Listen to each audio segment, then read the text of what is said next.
Bonjour à tous, bienvenue sur Mille et une ambitions, le podcast qui parle d'entrepreneuriat. Je m'appelle Maëlle et on se donne rendez-vous tous les mois pour rencontrer un nouvel entrepreneur inspirant. L'occasion pour toi de découvrir le quotidien de solopreneurs et de savoir si l'entrepreneuriat est fait pour toi. Et aujourd'hui, j'ai eu le plaisir de recevoir François, le créateur de la Freelancerie, un collectif d'experts de la communication qui œuvrent ensemble pour partager leur vision, mais aussi pour développer celle de créateurs à l'identité et aux valeurs fortes. Dans cet épisode, on discute collectif, cohésion et identité, les socles qui poussent aujourd'hui la freelancerie à développer des projets solidaires. Mais on apprend aussi à découvrir François au-delà du collectif, de par sa réserve à prendre la parole ou encore ses influences de la danse. Bonne écoute. Salut François, bienvenue sur Mille et une ambitions. Salut Maëlle. Comment tu vas ? Eh bien très bien, très bien, merci. Pas trop stressé pour le premier podcast enregistré ? Un petit peu, hein, c'est pas un format que je fais régulièrement, donc j'apprends ce que tu vas me dire, voilà. Comment tu vas me cuisiner. Mais non, je vais pas te cuisiner, ça va être sympa, t'inquiète pas. Eh ben écoute, est-ce que pour commencer, tu pourrais te présenter, donc toi et puis la freelancerie qui est le projet que tu as construit. Eh bien écoute, moi c'est François, voilà, j'ai 31 ans, donc j'habite à Bougnay, dans une ville à côté de Nantes, et donc je suis le fondateur de La Freelancerie, c'est un collectif d'indépendants, voilà, tous freelance, et du domaine de la communication, voilà, d'où le mot La Freelancerie. Carrément. Eh ben écoute, avant de commencer à parler de la freelancerie en tant que telle, j'aimerais bien qu'on parle un petit peu de toi, parce que c'est vrai que parfois on a du mal à savoir qui est François derrière la freelancerie et j'aimerais bien en parler un petit peu. Alors je voulais savoir quel est le parcours scolaire d'études que tu as fait et comment t'en es arrivé à te tourner vers la communication. Écoute, bonne question parce que j'ai pas forcément le parcours, on va dire, idéal pour faire ce que je fais aujourd'hui. En gros, j'ai eu un bac scientifique, donc en 2010, que j'ai Ok. obtenu à La Roche-sur-Yon, voilà. Et comme beaucoup d'ados, si je peux dire ados, non, je crois que j'étais un peu adulte, hein, quand même. Les débuts de l'adulte. Voilà, c'est ça. Je savais clairement pas quoi faire. Ok. Tu vois, le côté sens ou Mm. le métier, je pense que c'est aussi un.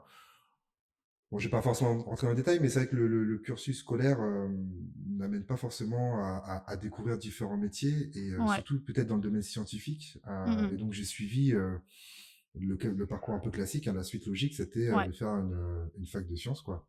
Ok. Donc j'ai fait une fac de sciences, c'est quelque chose qui m'a pas forcément plu. Ouais. Voilà, j'ai continué comme il fallait continuer sans trop savoir quoi faire, et je me suis dirigé donc plutôt sur un cursus commerce, Ok. voilà, qui m'a permis en fait de comprendre un petit peu de manière concrète comment est fait le monde. Pour moi, c'était super important, les connexions Mm. humaines, et ça m'a tout de suite plu. Au-delà de la partie commerciale, c'était plutôt comment réussir à capter l'intention des personnes en face Ouais. de toi, pour pouvoir être quelqu'un. Ça, c'était aussi important pour moi. Carrément. Et en parallèle, en fait, je faisais de la danse aussi. Et donc, j'avais aussi cette ambition, pourquoi pas, de devenir danseur pro. Je me suis dit, Ouais, bah oui. on sait jamais. Ouais, ça se Donc, tente. ouais, ça se tente. Et donc, au fur et à mesure, mon cursus s'est plutôt accentué sur les côtés études, où ça m'a plu. Et puis, j'ai réussi à avoir un poste en tant que conseiller financier dans un premier temps. Donc, ça me permettait Ok. justement de gérer ma partie scientifique et la partie commerce, Mm. jusqu'à gérer, on va dire, des projets commerciaux et des projets communication. Voilà, donc c'est arrivé Ok. de cette façon-là. Carrément. Et t'étais en salariat du coup à Ouais, cette voilà, période-là? ouais, Ouais. carrément. J'ai fait mon alternance en fait là-bas. Je suis Ok. resté plus de 5 ans en fait là-bas. Et j'ai eu un petit cursus salarié en fait chez eux à Mm. La Roche-sur-Yon. Euh, et, euh, et ouais, donc la communication est un peu venue là-dessus. Et je me suis dit, tiens, autant réussir à. Enfin, ça me plaît beaucoup en fait. Ça me plaît Ouais. beaucoup. Moi, j'ai toujours été un petit peu un geek dans l'âme. Donc ça m'a un peu plu. Donc j'ai décidé de quitter ce taf-là Ok. pour faire une formation plutôt tournée vers la communication, donc à Rinfo à La Roche-sur-Yon. Ok. Donc ils m'ont permis d'apprendre les outils, donc Adobe Photoshop, Illustrator, InDesign, Mm. et un peu de développement web. Ok. Donc WordPress avec le HTML, CSS voilà, qu'on entend beaucoup parler. Euh, et ensuite, j'ai postulé dans divers tafs en Ok. tant qu'assistant, chargé, puis responsable communication dans divers groupes. Ok. Euh, et donc ça m'a beaucoup plu. Et le côté freelance est arrivé un peu tardivement, Ouais, puisque je faisais beaucoup de déplacements, forcément. OK. Donc j'avais aussi ma vie de famille aussi à prendre en compte. Bien sûr. Et je me suis dit, tiens, j'ai envie aussi de construire un peu aussi mon écosystème. Mmh. J'avais déjà un modèle de travail déjà en tête, notamment sur du courtage. Tu vois, c'était un peu Ouais, ce modèle-là. Et je me suis dit, bah, tiens, autant tenter l'expérience. Et je me suis carrément. mis donc freelance en 2017-2018. OK, Et j'ai tenté l'expérience. Et donc, la freelancerie est venue un peu plus tard. bien sûr. Donc, ça m'a permis justement déjà d'appréhender un petit peu cette aventure-là, l'aventure Ouais. freelance. Connaître un petit peu tous les rouages, hein. On parle Mmh. de syndrome de l'imposteur, on parle Oh oui. de tarification, tu vois, un peu tout ce qui Ouais, peut se tramer dans notre métier, dans notre statut, dans notre état ouais. d'esprit. Mmh. Et puis, donc, j'ai décidé de lancer la freelancerie donc en 2020. OK, carrément. Et alors quand tu étais en freelance, tu faisais de la communication en général ou tu étais centrée sur quelque chose en particulier ou? J'étais le mouton à cinq pattes, tu sais, le Ouais, fameux le mouton. fameux. Mmh mh. Je faisais un petit peu de tout. Voilà, j'ai commencé un peu là-dessus. J'ai créé des logos, j'ai créé des visuels, je faisais des sites internet, je faisais Ouais, un peu de référencement aussi. carrément. Mais je faisais un peu de tout, quoi. Donc, tu vois, il y avait ce côté où j'étais sans faire de mauvais jeu de mots, mais le buffet à volonté Ouais, un petit peu de la com. ouais, je vois ce que tu veux dire. Et voilà, donc c'est pour ça que au final j'ai créé la freelancerie Ouais. juste après pour ce côté positionnement, quoi. Ouais, oui, oui, bien sûr. Et est-ce que déjà avant de créer la freelancerie, tu commençais à avoir, ta vision assez précise de la communication que tu voulais mettre en place? Ou c'est venu vraiment avec, la construction du collectif ensuite? Bah, je pense que la réflexion est venue, on va dire, il y a un moment un peu charnière de mon parcours, c'est en fin 2019, OK. où il y a eu 2 choses en fait. Avant de créer la freelancerie, je voulais en fait répondre à 2 problématiques, enfin 2 Mmh. problématiques, 2 souhaits de ma part. Ouais. La première chose, c'était justement de défier un peu l'ordinaire. Je Mmh. pense que tu me connais, Oh oui. tu es passé par chez nous. Donc moi, j'aime beaucoup jongler avec des bulles, quoi, tu vois, Ouais, défier l'impossible, comme diraient pas mal de, de philosophes. C'était d'avoir cet état d'esprit de tout casser, mais avec subtilité. Donc voilà, ouais. faire autrement, c'était important pour moi. Et l'autre chose, effectivement, c'est sur la vision de la communication. Mmh mh. J'avais fait ce constat-là, en fait, d'avoir une vision, enfin de constater une vision très outil en fait du métier. On parle Mmh. beaucoup d'expertise, on parle de réseaux sociaux, on parle de site internet, on parle de création de logos, et en fait pour moi c'était pas forcément cette vision-là que je voulais Ouais, que les gens prennent en compte. Mais je peux comprendre carrément. parce que il y a des outils qui sortent tous les jours, Oui, oui, oui. il y a des concepts qui sortent tous les jours, Et et puis, forcément moi j'avais pas forcément envie d'avoir cette vision-là, quoi. ouais. Et puis, je pense qu'il y a aussi, le fait que toutes les formations ou les études qui sont basées sur la communication, en général, vont être très pratico-pratiques et nous montrer, en fait, les outils sans nous dire forcément, heu: «Développe ta propre vision de ce que tu veux faire en communication et de comment tu veux communiquer et pourquoi tu veux le faire». Et du coup, Ouais. forcément, ça pousse les autres à voir que par le matériel ou par le pratique, en fait, C'est ça, c'est ça. Après, c'est pas quelque chose que je vais reprocher parce que non, bien sûr. bah, forcément, c'est ce qui fait rêver aussi. Mmh. Tu vois, les outils, les concepts, ça fait rêver un peu les gens. Ouais. Par contre, quand tu rêves trop, parfois, eh bien, t'en oublies l'essentiel. Mmh. Il faut pas oublier que la communication, pour moi, c'est un moyen fédérateur, en fait. C'est un moyen de rassembler les gens, tout simplement. Les outils, c'est qu'un moyen, en fait, d'arriver à tout ça. Et donc, on est en train de théoriser pas mal de petites choses aussi, donc je peux pas forcément t'en dire plus tout de suite, mais ça nous permet, en fait, de donner, en fait, notre vision de la communication de manière plutôt facile, en fait, à chacun. Donc, Ouais, oui, on carrément. travaille dessus. Je pourrais t'en dire plus bientôt. Mais en tout cas, voilà, on est en train de conceptualiser un petit peu la forme pour que les gens puissent comprendre et challenger un peu leur vision de la communication, quoi. Carrément. Alors après, je sais pas quand est-ce que tu as prévu, sortir tout ça avec la freelancerie, mais n'oublie pas qu'on ne publie pas cet épisode tout de suite du tout. Ça va arriver, d'ici le mois prochain, donc sait-on Ouais, jamais mais si on là, a le un droit de mois. gratter 2-3 exclusivités, j'avoue que Non, non, parce que le mois prochain, ça va être, je suis même pas sûr de terminer ce travail-là. ouais, Mais bah on oui, va je dire me plutôt doute. début d'année prochaine. Je pense que pour les Ouais, 4 ans de la freelancerie, donc en mars 2024, c'est là où ça va sortir. carrément. Voilà. Et alors tu as parlé, rapidement tout à l'heure de quelque chose que je voulais aborder avec toi, c'est, le breakdance et le fait que tu faisais beaucoup de danse, à cette période-là. Est-ce que tu penses que c'est quelque chose qui a influencé, que ce soit, ta vision du travail, de la communication en général et Je pense sincèrement, ouais, en vrai, sincèrement, c'est pas quelque chose que j'ai découvert très tôt. En fait, mmh, j'ai conceptualisé vraiment ce côté passion avec le métier que je fais aujourd'hui, mmh, et j'ai très vite vu les liens de manière assez ouais, naturelle. Donc moi, au-delà en fait de la danse, donc du breakdance ou du breaking qu'on peut appeler aujourd'hui, euh, je suis tombé amoureux d'une culture. ouais, Je suis tombé amoureux d'une culture, donc la culture urbaine, la culture hip-hop, donc en début des années 2000. mmh, Donc moi, je venais d'un milieu assez modeste. Je venais d'une grande famille. Voilà, on était en HLM, et bah, en fait, grâce à cette culture-là, ça m'a permis en fait de créer du lien en fait avec des gens ouais, autour de moi. mmh mh, On a nous dans cette culture-là une devise qui est Peace and Love and Having Fun, qui a mmh, aidé en fait beaucoup. Bah, en fait, c'est né aux États-Unis, donc a ouais, aidé beaucoup d'Américains à sortir un petit peu de la galère, à sortir un petit peu des délits et parfois mmh, même de la prison. Donc se sont mis à danser, ils se sont mis à chanter, se sont mis à faire du graphe pour pouvoir en fait sortir ouais, du destin qui leur ait été attribué de base. mmh, Donc j'aimais beaucoup cette philosophie-là. Bon, moi, j'étais pas du tout dans ce milieu-là, hein, je te oui, oui, rassure. oui. Mais Mmh, en fait, de se dire, eh bien, recolle-toi avec une passion, et c'est la détermination qui va t'amener en fait à prendre ton destin en main. C'est un peu ça le concept de la culture. ouais, Et la danse, c'est aussi un défi personnel parce que bah, je pense que vous avez des images aussi de, de ouais, la bien danse. sûr. Et je te fais une image de moi-même. J'étais assez rond, assez petit, et j'avais forcément du mal à coordonner un petit peu mes Ouais. mouvements. Alors, tu parles à quelqu'un qui n'arrive pas à coordonner vraiment ses 2 bras. Ben Déjà, voilà. de base, juste les 2 bras, alors les 2 jambes, j'en parle même pas. Mais du coup, je vois exactement de Voilà. quel genre de challenge tu parles. Mais je pense qu'il y a du monde qui nous écoute qui sont dans la même, Oh oui. dans la même chose, et je pense qu'on va créer une team là-dessus. Ouais, Mais oui, ça me va très bien. c'était un petit peu un défi personnel et tout, Ouais. et je me suis dit, ben, la danse, c'est quelque chose qui va, qui doit en fait t'aider à soulever ton poids notamment.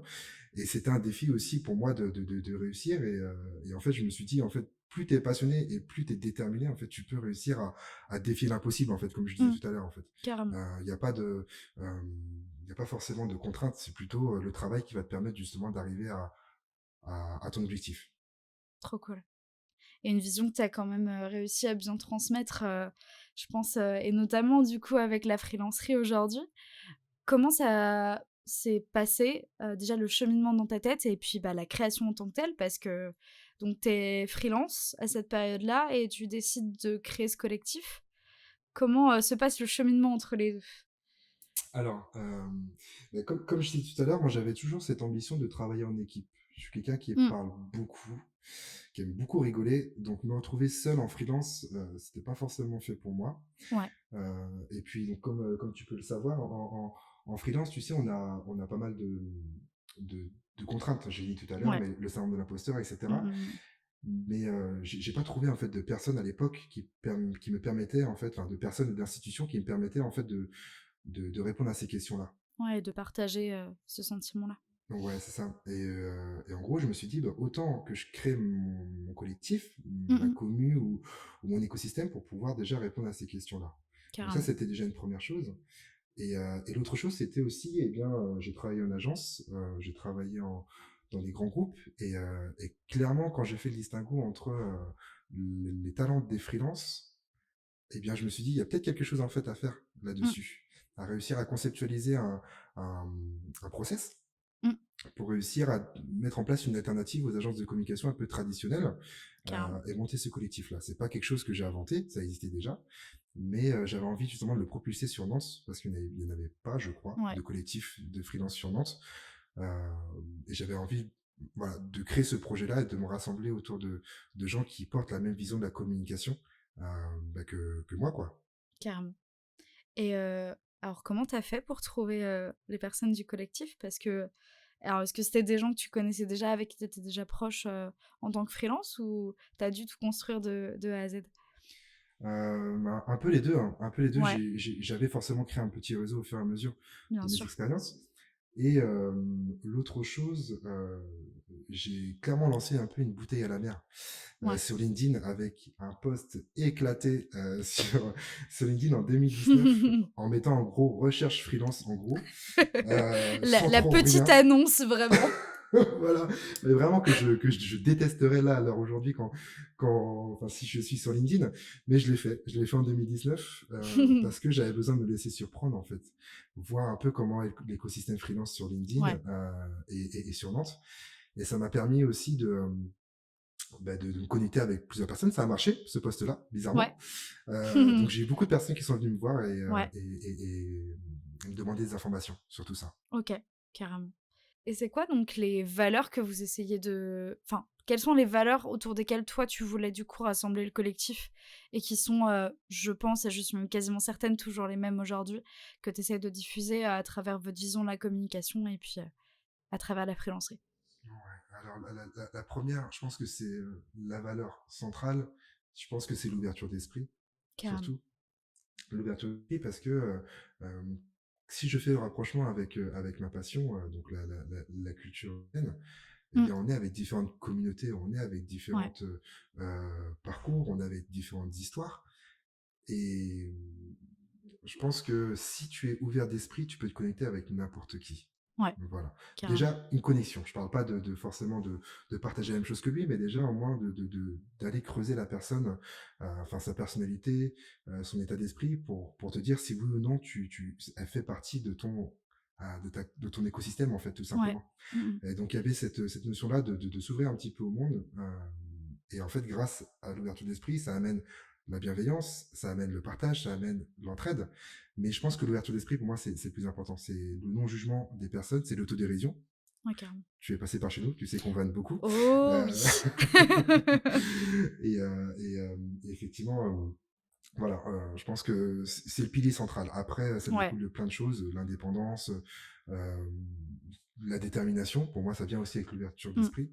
Euh, voilà. Et de changer l'existence. Je pense qu'il y avait vraiment ce côté-là, mais il faut être aussi ouvert d'esprit pour pouvoir challenger un petit peu le statu Carrément. quo. Trop cool. Et alors je fais un petit point pour l'expliquer parce que, tu l'as mentionné, rapidement plusieurs Oui, fois, mais en fait pardon. j'ai été stagiaire, au sein de la freelancerie. C'était mon premier stage en communication qui, a posé beaucoup de bases déjà chez moi, donc c'est un plaisir de recevoir François aujourd'hui. Que j'ai, je peux le dire parce que je l'ai déjà dit à plusieurs personnes, considéré un peu, comme, le mentor parce qu'au départ, Oh, ça a t'es vraiment trop mignonne. posé, non mais c'est vrai, ça a posé, les bases, tu vois, de bienveillance, ouverture d'esprit et d'avoir vraiment une vision de la communication et je suis vraiment ravie de t'avoir aujourd'hui. T'es trop mignonne. Merci, merci Maëlle. Ça me touche, ça me touche. Et bah, avec plaisir. Et donc j'ai eu la chance d'observer, comment fonctionne la freelancerie parce que, on n'est pas sur, le fonctionnement du coup d'une agence de communication classique. Est-ce que tu pourrais nous expliquer un peu comment vous fonctionnez? Comment vous choisissez les projets, par exemple, sur lesquels vous travaillez et comment ça se passe en interne avec, toute cette, belle équipe de freelance? Vous êtes combien déjà maintenant? Alors, on doit être 13 maintenant. Ouais. Donc, voilà. Donc, toi, tu es arrivé au début, donc en Ouais. 2021, si je me Mmh. souviens bien. Complètement. Donc, tu as pu voir un petit peu les prémices de ce Carrément. projet-là. Je vais répondre d'abord à ta deuxième question. Mmh. Pour qui, au final, on souhaite bosser. Pour moi, c'est un peu le Ouais, pilier central. carrément. Nous, en fait, on souhaite travailler avec des entrepreneurs ou entrepreneuses qui osent changer les choses dans leur secteur. Voilà. Ouais. Avec une grosse ambition, c'est de devenir en fait une référence dans leur domaine, quoi. Une Ouais. référence, Mmh mh. des, des leaders d'opinion, des gens qui veulent vraiment changer l'existant. Un peu comme Mmh. on aimerait le faire, Ouais, bien euh, sûr. mais, euh, mais dans leur secteur. Ouais. Donc, il n'y a pas forcément de domaine particulier, il n'y a pas forcément, ça peut être un artisan, ça peut être une compagnie de danse, ça peut être Mmh. une grande boîte, une multinationale, peu importe en fait. C'est surtout la vision d'entrepreneur qui va nous intéresser.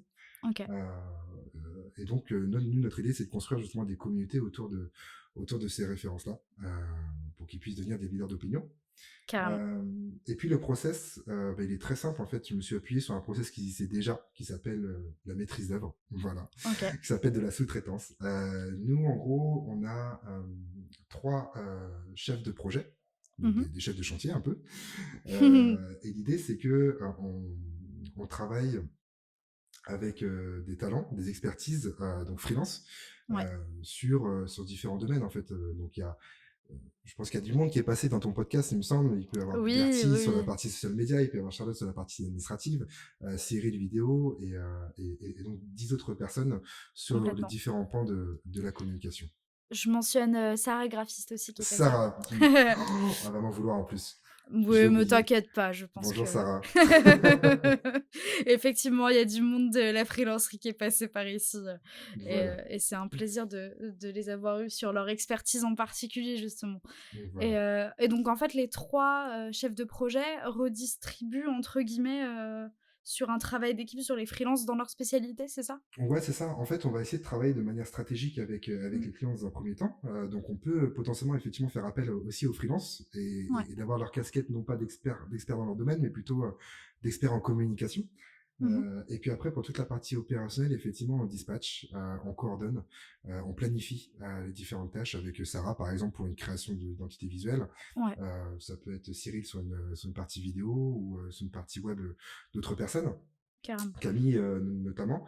Voilà, donc on essaye de coordonner en fait en fonction des appétences. Il se peut aussi qu'on puisse travailler avec des gens qui ne sont pas forcément liés à la freelancerie, OK. parce que notre promesse c'est de créer les meilleures équipes. Donc Mmh. quand je dis créer les meilleures équipes, ça dépend en fait des appétences de chacun. Ouais, Ça bien sûr. dépend de l'expertise, ça dépend. C'est tellement large en fait la communication Mmh.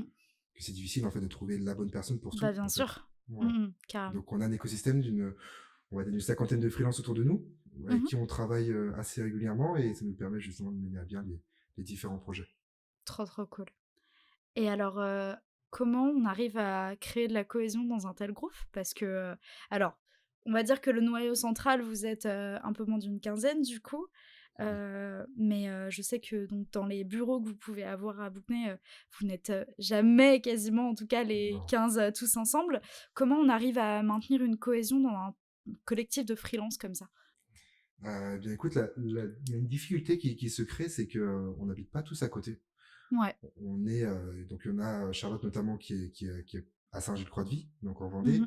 Nous on est sur Nantes. On a Guillaume qui a déménagé pas loin d'Angers. Ouais. Donc on essaye au mieux de travailler sur l'aspect digital pour pouvoir Ouais, créer du lien. bien sûr. Euh, on a Emma, donc, qui est chef de projet aussi chez nous, Mmh. mais qui est dédiée à la cohésion d'équipe, Ouais, qui passe la moitié de son temps en fait à créer des événements, à créer des animations pour trop pouvoir cool. générer un peu les différents échanges en fait entre les gens. Mmh. Donc on essaie de se voir au minimum une fois tous les trimestres. Ouais. En général, on se voit beaucoup plus. Enfin, là, je parle vraiment tous Mmh. ensemble. Bien sûr. Et l'avantage, c'est que ce lieu à Bournay, c'est vraiment un lieu de passage pour les gens, en fait. Ouais. C'est la MJC qu'on a quand on était jeune, Carrément. où les freelances, que ça soit dans le collectif ou pas, en fait, viennent nous voir, prennent un café avec nous et travaillent en fait ensemble en coworking ou en codev. Ouais. Mais voilà, c'est comme ça qu'on fédère un peu le collectif. Il y a pas mal de feeling, mais il y a des actions qui sont mises en place aussi grâce à Emma pour la partie événementielle. Ouais, carrément. Et puis, bah, du coup, alors tu en as parlé, je pense pas que ce soit le cas d'Emma ou alors j'ai un doute, mais vous accueillez aussi, des alternants et des stagiaires, Oui, comme ça a pu être mon cas du coup pour le coup, oui, il y a quelques années. oui. Et est-ce que, c'est une volonté, de ta part, aussi d'essayer de faire en sorte de transmettre en fait, tout simplement, que ce soit vos process, votre manière de voir la communication ou tout ça?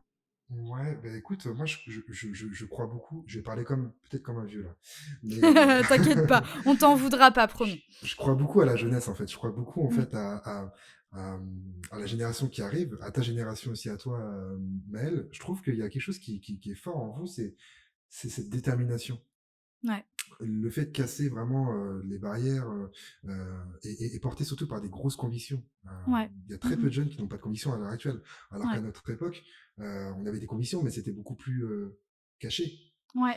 Et là, Mmh ce mh. que j'aime bien, c'est ce côté oser, en fait, dire les choses, oser défendre des causes. Euh, et c'est pour ça, notre volonté aussi d'accueillir du monde chez nous, c'est aussi pour qu'ils puissent nous donner un peu ce mindset-là, en fait. Ouais, Euh, carrément. on peut parfois ne pas avoir les mêmes convictions que ces personnes-là, mais ce qu'on étudie beaucoup, ce qu'on analyse et où on s'inspire, ben, c'est cette notion un peu de volonté, en fait, Mmh. de, Mmh. de défendre vraiment une cause qui porte vraiment à cœur, quoi. Et donc, c'est pour Carrément. ça que nous, on aime bien avoir ben, différents stagiaires, différents alternants, parce que c'est du donnant-donnant, en fait. Ouais, Nous, on leur apprend effectivement toute notre vision de la communication, mais ce qu'on récupère chez eux et ce qui nous inspire, c'est leur volonté. Et ça, ouais. ça nous permet de nous booster, nous, dans notre métier. Carrément, ça donne une dynamique qui est Grave. vraiment cool. Ouais.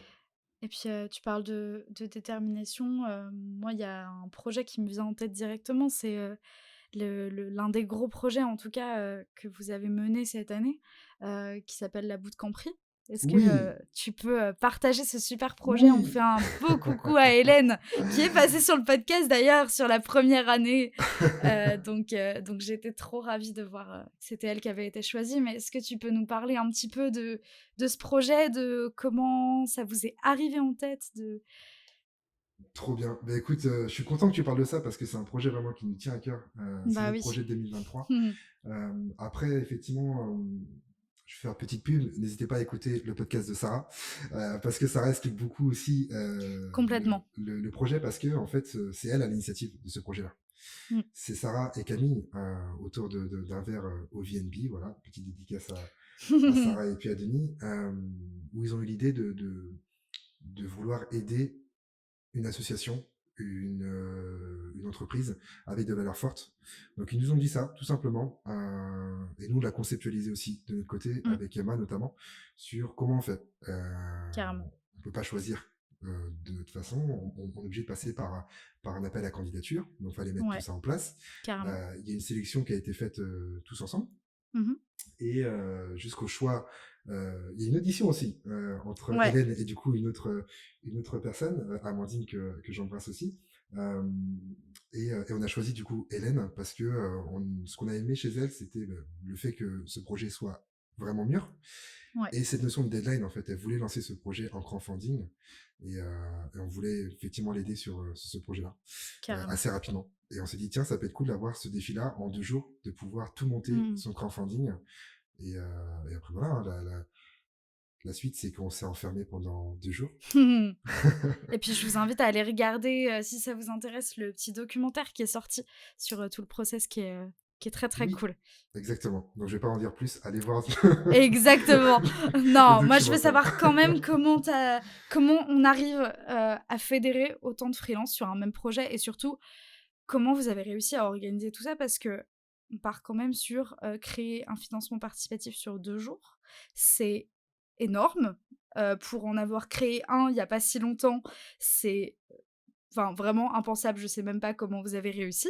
C'est vraiment le pack communication, il était quand même, assez fou. Donc comment vous avez réussi à vous organiser pour créer tout ça? Ben, en fait, tout a été très simple. Je te parlais tout à l'heure d'ouverture d'esprit. Mmh. En fait, l'ouverture d'esprit vient les valeurs solidarité. Ouais. Euh, pour nous, la solidarité, c'est quelque chose qui est super important d'aider en fait les autres. Carrément. Et donc en fait, dès que Sarah et Camille ont parlé de ce projet-là, tout le monde déjà été emballé. Donc ça a été Mmh. hyper simple de Ouais. base. Après, forcément, il fallait qu'on puisse mettre en place différentes choses. Oui, Mais bien tu sais, sûr. quand tu es 13 experts à travailler sur ce projet-là, tout devient assez facile en fait. Parce que chacun Yes. sait quoi faire facilement. Mmh. On a des réflexes aussi, nous, déjà entre nous, donc c'est assez simple. Ouais. Et donc pour nous, 2 jours, on l'a fait, mais c'était pas non plus acharné. Oui, oui, Enfin, oui. je vais peut-être démystifier pas mal de choses, mais en fait, on n'a pas travaillé de 8h à Mmh. 21h sur ce projet-là. En fait, on a passé du temps aussi entre nous. Ouais, Donc il y a eu un investissement financier de la part de chacun aussi, ça je tiens à le souligner parce que c'est important, c'est complètement. vraiment important. Chacun aussi a mis un- voilà, un budget pour Mmh. pouvoir bah, tu vois, louer une maison, pour les repas, pour tout Ouais, ça, bien sûr. Mmh pour mh. qu'on puisse aussi, nous, être dans une safe place. Ouais, ouais, ouais, Euh, complètement. et puis après, c'est l'investissement de chacun, l'investissement du cœur, en fait, il se fait de manière hyper Ouais. naturelle. Et ça, je remercierai jamais, enfin, je pourrais jamais remercier autant les personnes qui ont pris part au projet parce que c'est formidable ce qu'ils ont fait, en fait. Enfin, Mmh. c'est fou, c'est fou. En fait, Ouais, carrément. c'est du cœur, un peu de budget. mais surtout du cœur à ce projet-là et tout devient assez simple. Carrément. Et alors je pense que du coup, la question va être très vite répondue, mais du coup, maintenant qu'on a parlé de tout ça, pour toi, qu'est-ce qui différencie la freelancerie d'un autre collectif, que ce soit en communication, mais un collectif en tout cas, d'indépendants ou... Bah, je pense que ça va être cette notion de cohésion. Ouais. Nous, de base, la freelancerie, elle était pas née, en tout cas au tout début, pour travailler ensemble. Elle a été faite justement pour collaborer, enfin pour échanger ensemble, pour Mmh. s'entraider Ouais. sur différents sujets. Et donc, je pense que ce qui nous différencie, c'est qu'on est vraiment des potes. Ouais.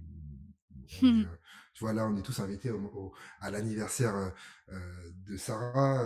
Elle nous considère vraiment comme sa deuxième famille, Ouais, comme bien d'autres sûr. personnes ici. Je pense que ouais, il y a vraiment un cocon qui s'est créé entre nous, au-delà du travail, en gros, qui nous permet de nous dire, eh bien, on n'est pas tout seul, quoi. Ouais. C'est Et puis important. qui se ressent, je pense, tant de l'extérieur que de l'intérieur pour l'avoir vécu, voilà, c'est vraiment une famille, et des amis plus que, simplement des personnes qui travaillent ensemble. Ouais, exactement. Et puis avec cette volonté-là de, euh, de, de, de vouloir en fait aider les entrepreneurs à devenir une référence, et ça, c'est quelque chose qui est fort, quoi. Mmh. Je pense que le terme jeune et ambitieux, je pense que c'est ce qui peut nous représenter, je pense. Ouais, carrément. Donc voilà. Je me la raconte peut-être avec le mot jeune, mais je trouve ça cool comme mot. Ça tu m'as dit 31 ans? Ça va Ouais, 31 ans. ouais, ça On va. Mais va quand je pas te vois la considérer génération comme juste vieux après, quand même. je commence à passer pour un boomer là, c'est plus possible. J'ai un gros complexe Oh là-dessus. mon Dieu. Bah, ça se sent en tout cas. Bon et moi, il y a quelque chose que, je voulais absolument aborder avec toi aujourd'hui. Ouais, dis-moi.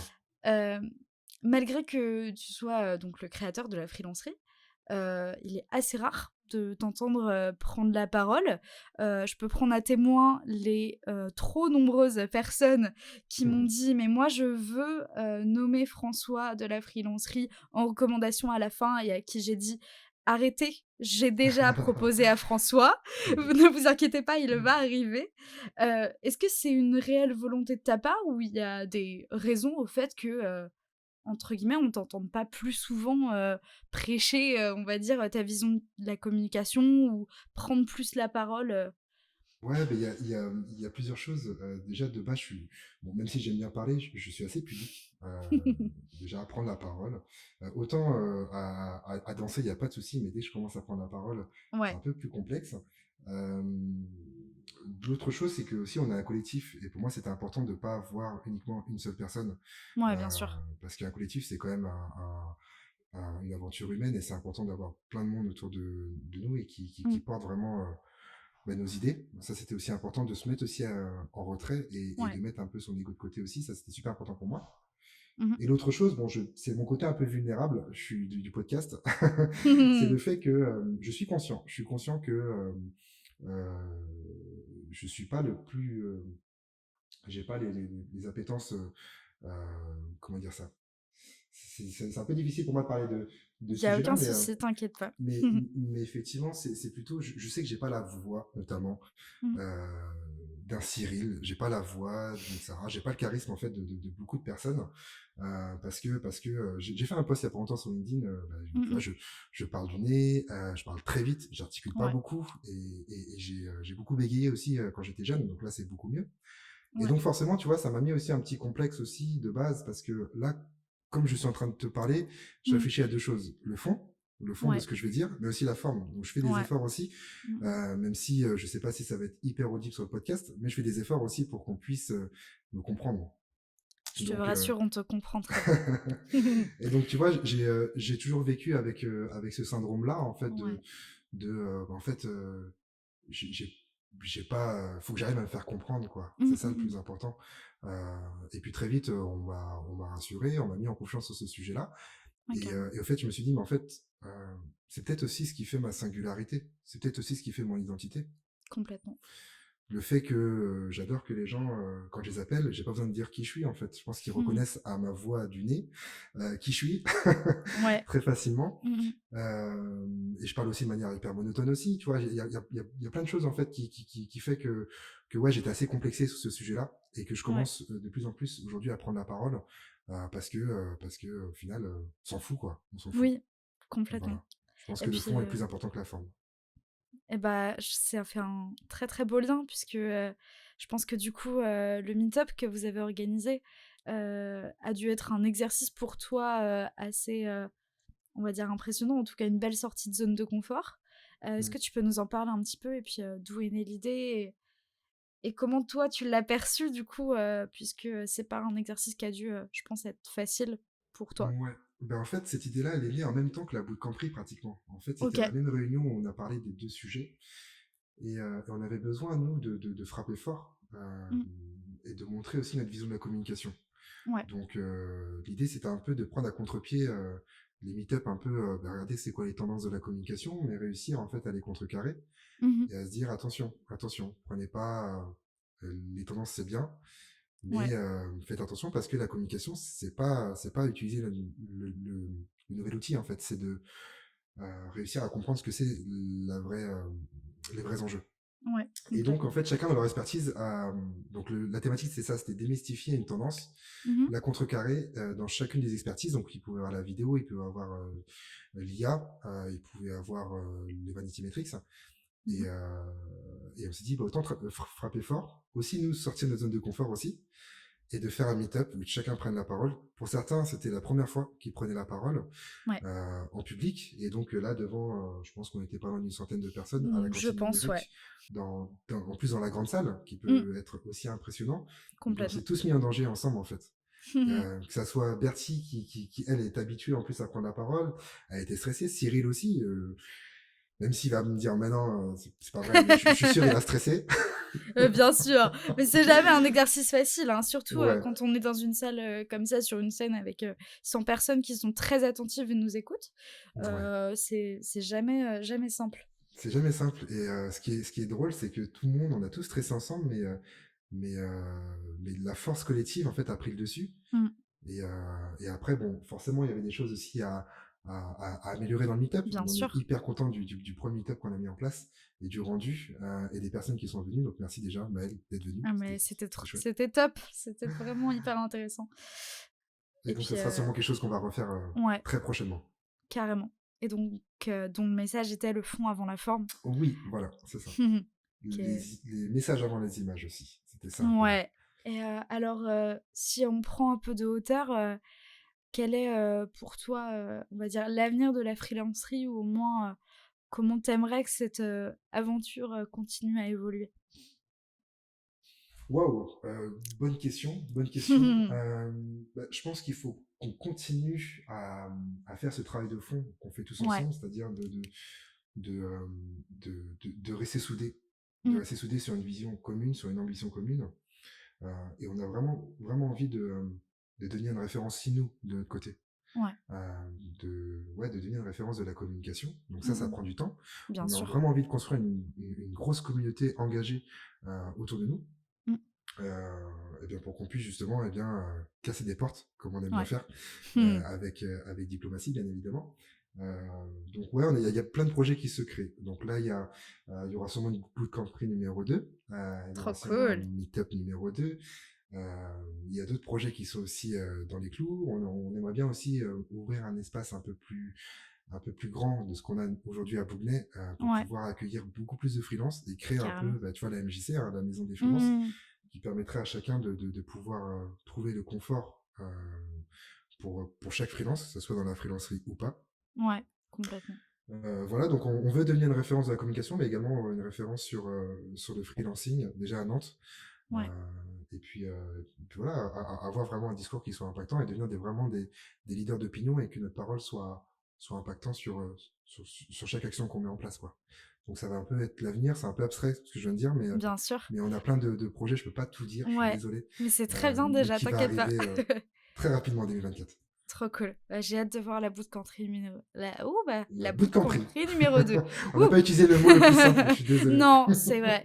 Et tu sais que pour la petite anecdote, avec le projet de bande dessinée sous l'eau, on a envisagé de De participer à la postuler. bootcountry numéro 1.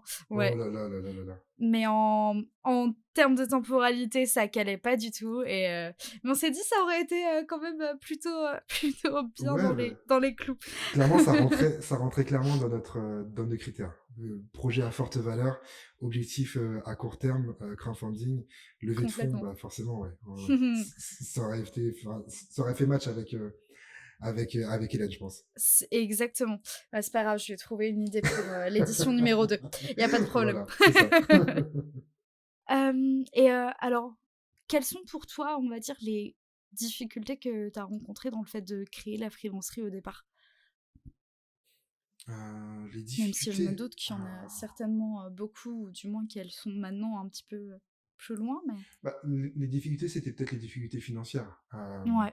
Quand tu crées un collectif, il faut que tu sois à 200% sur le collectif. Mm. Il y a toutes les bases à mettre en place, que ce soit le process, que ce soit les liens entre les gens. Mm. C'est pas évident parce qu'on essaie de réunir des gens par des personnalités et non par des expertises. Ouais, bien Donc sûr. il y a du temps à mettre en place pour tout ça. Le processus de recrutement aussi au sein du collectif, les rencontres qu'on fait. Donc ça prend beaucoup de temps et pendant peut-être presque 6 mois, 1 an, Ouais. eh bien j'ai fait aucun projet moi à côté pratiquement Ouais. pour pouvoir me consacrer à 200% sur tout ça. Ouais, bien sûr. Donc pareil, il fallait communiquer, il fallait prendre la parole, il fallait commencer à teaser pas mal de petites choses là-dessus. Et c'est pour moi la plus grosse difficulté, c'était la première année. Ouais, bien sûr. Ouais, c'était tout ça en fait. Le fait qu'il fallait tout construire, ça n'a pas été facile pour nous et même financièrement. Enfin, pour moi en tout cas, ça n'a pas été non plus la période la plus simple. Bah, le lancement en général, de toute façon, c'est toujours le plus difficile. Ouais, ouais. Et du coup, c'est quoi les conseils que tu donnerais à quelqu'un qui, qui nous écoute, par exemple, se dit, bah, moi, j'ai hyper envie de construire un collectif, que ce soit dans la communication ou dans un autre domaine, mais voilà, qui a envie de réunir des gens, quel conseil tu lui donnerais? Je pense que le premier conseil que je peux lui donner, ça va être de bien penser identité, de bien penser socle, base. Mm. Cette base, c'est trouver un socle commun en fait à tous les membres pour qu'ils puissent s'appuyer dessus. Et ça va être important que ce socle-là soit tenu par une vision précise de ce qu'on veut faire du Ouais. milieu. Tu vois, quand je te parlais de défi l'ordinaire, un nouveau souffle dans la communication, ben ça, en fait, c'est important parce que ça permet de lier un peu chaque personne Ouais. entre elles, Mm. avec des convictions qui sont fortes. Moi, avec des convictions humaines, avec des convictions de non-jugement. Ouais.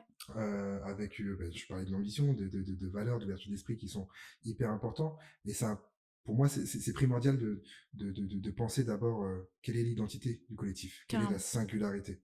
Mm. On ne peut pas lancer un collectif de travail uniquement parce que on veut travailler ensemble et voilà en fait. Ouais. On peut pas parler que de ça. Il y a quand même, si on veut voir long terme, c'est important du coup de bien penser identité. Ouais. Puis d'avoir vraiment une volonté derrière. Ouais, carrément. Mm. Un truc commun parce que on a fait l'erreur aussi nous au début aussi, c'est qu'on a eu des personnes aussi qui sont entrées dans le collectif, mais qui n'étaient pas forcément en phase avec ce socle-là. Ouais, bien sûr. Donc en fait, tu le vois très vite. Il y a un tri sélectif en quelque sorte, Mm. euh, enfin, en gros, qui se crée Ouais, bien automatiquement, sûr. quoi. Ouais, Au niveau des valeurs et puis des visions, forcément, soit ça ouais, colle, soit ça colle pas, hein, malheureusement. exactement, c'est ça. Mm. Mais ça, quand t'as pas de vision, quand t'as pas Très d'identité évident. propre, c'est compliqué de savoir si ça colle ou ça colle pas, en fait. Complètement. Et puis, alors, si on se centre un peu plus sur la communication, j'avais adoré la réponse de Bertie, donc je vais te la poser aussi. Oui. Euh, Qu'est-ce que tu ne veux plus voir en communication aujourd'hui et que tu ne supportes plus dans le monde de la communication aujourd'hui, ou en tout cas que tu en as marre de voir? Parce que, ouais, ça va être un peu ce que j'ai dit tout à l'heure. Je pense que Ouais. c'est de griller les étapes, en fait. Mm. De croire que quand on lance quelque chose, on le lance pour une seule chose, c'est-à-dire vendre. Mm. Non, la communication, ça sert pas à vendre. Ouais. Il y a des étapes, en fait, d'abord, intermédiaires qui se créent. Il y a une vision qui se crée. En fait, la communication, c'est un aimant, en fait. C'est un Mm. aimant que tu crées autour de toi pour rassembler des gens ou même te te séparer de gens, parce qu'il y a aussi l'effet répulsif, des gens qui ne sont pas faits pour toi. Donc, crée d'abord une communauté, mais ne grille pas les étapes. Pour moi, c'est important. Ouais, c'est plutôt ça. Et l'autre chose, Mm. c'est plutôt lié à l'entrepreneuriat, je pense. C'est plutôt, Ok. ben, j'en ai marre en fait de voir des gens qui lancent des projets uniquement par opportunité de marché. Des gens qui sont pas Hmm. convaincus par leur projet, tu vois. Ouais, carrément. Et ça, c'est hyper dur à communiquer en fait. Ouais, La personne qui a créé son projet parce qu'il y avait du bif à se faire, bah, c'est complètement. bien. Mais comment tu veux qu'on communique là-dessus? C'est pas possible en fait. Non. Y a pas de valeur, il n'y a pas de socle, il n'y a Mm. pas d'identité, il n'y a pas de singularité. Ouais, Donc ouais, ça va être griller les étapes pour le côté communication, carrément. qui va être important justement à pas faire. Et puis oui, à porter un projet qui ont du sens pour vous. Mm. La question du sens, hein. Que ce soit en communication ou dans tout l'entrepreneuriat en général, je pense que Ouais, c'est le plus important. ouais, grave. Eh ben écoute, on va se diriger tranquillement vers une petite conclusion. Trop bien. Euh, Est-ce que, pour terminer, tu pourrais nous donner des petites recommandations dont on a parlé, donc un projet local qui te tient à cœur et puis une ou plusieurs personnes, si j'ai bien compris, que tu aimerais bien entendre au micro de Mille et une ambitions. Alors, j'ai travaillé sur ce projet. C'est ce que tu m'as dit. Hmm, Euh, la première, le projet, on va dire local que j'aimerais bien mettre en avant, ça va être, c'est peut-être ma meilleure amie qui s'appelle Lise Visuel, qui est ok, chorégraphe d'une compagnie de danse à La Roche-Yon qui s'appelle la compagnie Anienne. Euh, et donc, ce qui est bien, c'est que ça fait le lien entre ouais, ma passion et avec ce que je fais aujourd'hui avec le collectif. complètement. Euh, c'est que ce que j'aime bien chez eux, c'est leur envie de vouloir mettre du mouvement dans des endroits où il n'y a pas de mouvement. Ouais, c'est ça. Danser dans un endroit où on n'attend pas, tout simplement. Hmm, Ce que j'aime bien, c'est qu'ils prennent l'espace, ils prennent vie à un espace et ils dansent hmm, là-dessus. Donc ça, c'est une première chose. Et la deuxième chose aussi, c'est que toutes leurs créations, elles sont faites avec cette idée de lien, en fait, de cohésion. ouais, Ils ont une pièce qui s'appelle Appuie-moi sur toi, ou Appuie-toi sur moi. Appuie-moi sur toi, non, c'était la, la, le petit jeu de mots où ouais. justement il parle d'équilibre, déséquilibre quand l'autre Hmm, personne n'est pas là. La confiance qu'on peut avoir avec une autre personne, euh, si l'autre n'est pas là, on tombe, quelle place on a dans un collectif, etc. Et hmm, je trouve ça vraiment intéressant de voir de manière dansée, en fait, complètement, enfin, ces sujets-là. Donc je vous invite à aller voir, c'est la compagnie Anian, carrément. Aniaan, voilà. Et Élise puis, Duzel, du coup, la chorégraphe. carrément. Et puis ce qui est rigolo, c'est que je sais pas si tu t'en rappelles, mais j'avais travaillé pour ce projet-là quand j'étais en stage à la freelancerie, donc Ah, c'est vrai. je suis Oh, ravie de j'avais pouvoir les oublié ça. mettre en avant aujourd'hui. Bah, tu C'est vois, et je avec pense grand que plaisir. ça peut être vraiment une bonne personne aussi à interviewer parce que Carrément. elle porte vraiment des valeurs hyper fortes. Pas parce que c'est mon ami, mais vraiment parce que c'est puissant ce qu'elle fait. Et ben avec grand plaisir. Et alors, deux personnes, si j'ai bien compris, à écouter à mon micro. Ouais, bah, avec Lise, ça fera trois. C'est ça. Mais oui, il y a une personne qu'on accompagne depuis 2021 qui s'appelle Adeline Richard Michelet, qui est une avocate Ok. en droit du travail. Euh, et ce que j'aime bien chez elle, c'est cette notion de démystifier, bah, tu vois, tous les préjugés qu'on pourrait avoir sur le milieu de l'avocat, en fait. Ok. Tu Carrément. vois. Mm, Donc elle a une vision très forte. Je ne vais pas forcément en dire plus, mais ce que j'aime bien, mm. c'est cette notion de démocratiser un petit peu ce sujet-là. Et rendre Carrément. accessible en fait à tous et à dire, mais en fait non, c'est pas, oui, enfin, on porte pas que des robes, quoi. Ouais. On Non, porte mais complètement. une vision vraiment forte, quoi. Donc il y a Adeline, du coup, ce sujet-là, et en plus, c'est une personne qui est formidable, Carrément. qui est située, du coup, sur Saint-Nazaire. Et l'autre personne, ça va être Benoît Taureau, donc lui qui est gérant de Plombéo, qui est une entreprise de plomberie, chauffagerie, ventilation et climatisation. Donc c'est un secteur que je ne connais, enfin, je connais pas grand-chose de ce secteur-là. Mm. Mais ce qui m'inspire, c'est sa vision de la cohésion d'équipe. Ok. Il parlait il y a déjà plusieurs années, parce que je le connais depuis déjà un petit moment, Mm. sur cette notion d'entreprise libérée, en fait. Ouais, carrément. Même si le RSE est quelque chose qui est vraiment depuis un moment, mais qui vient beaucoup, là en ce moment, c'est des enjeux vraiment forts là, depuis quelques années. Ouais. Mais lui, en fait, j'ai l'impression qu'il avait un peu quelques longueurs d'avance sur ce sujet-là. Ok. Carrément. d'entreprise libérée, de management de manière horizontale, euh, et aussi de respect de l'environnement. Pour moi, ça a été un peu inspirant et ça m'a Carrément. permis aussi de moi de travailler aussi mon management auprès de l'équipe aussi. Mmh. Et puis, je suis désolée, mais je te soupçonne d'avoir fait exprès, mais j'avais aussi travaillé pour Plombéo. Non, c'est vrai? Si, si, je te Non, mais c'est promets. fort ça. Mais c'est trop fort. En fait, j'ai que 2 clients, ça se trouve. Non, c'est plus, moi je trouve que ça montre que tu nous as présenté aujourd'hui que enfin en tout cas deux entreprises, parce que Adeline je la connais moins, mais deux personnalités fortes et en lesquelles tu crois vraiment depuis longtemps. C'est plus Ouais, ça que ça démontre que... c'est ça. Et je pense que même dans ton podcast, je trouve que leur discours peut être aussi intéressant, Ouais. vraiment, parce que ils ont, en tout cas pour Benoît qui a beaucoup d'employés, Mm. je trouve ça cool de savoir comment il a réussi en fait à fédérer une équipe aussi forte. Ouais, carrément. Et puis Adeline, c'est pareil, comment tu arrives en fait à démocratiser Mm. un peu tout ça, quoi. Le domaine de l'avocat, c'est le plus stigmatisé. Ouais, c'est vrai. Donc comment on arrive en fait à revoir ça. Donc voilà, je me dis que ça peut être intéressant du coup pour ton podcast d'avoir ces 2 personnes, même ces 3 personnes avec Lise. Carrément. Avec Lise, avec plaisir. Eh ben écoute, merci beaucoup François. Eh J'ai bien, passé merci un à toi. super moment. Je suis très contente de t'avoir reçu. Bah merci. Je suis désolé, je parle beaucoup, mais Non, pas du tout, t'inquiète pas. Tu peux comparer avec l'épisode de Bertie qui dure, je crois, 1h20. ah ok. Et là on est à combien Tout nous? va bien. On est à 50 minutes, Oh bah donc ça va. ça Bah attends, on va. continue, vas-y. Ah ouais, mais alors là, je commence à avoir épuisé mon stock de Ouais. questions. Et puis je commence à avoir faim moi. Oui, tu m'étonnes. Non non, mais pas de souci, j'ai passé un bon moment. Merci Maëlle pour Bah tout. merci à toi. Et puis alors donc si nos auditeurs ils veulent aller te soutenir, le plus simple c'est d'aller te retrouver sur LinkedIn je crois, ou en tout cas Ouais. par la freelancerie, mais s'ils veulent te suivre vraiment toi pour ta vision, c'est le plus simple. Ouais, sur LinkedIn, ouais. Ouais. C'est la seule tribune qui me permet en fait de communiquer de manière assez libre. En tout cas Carrément.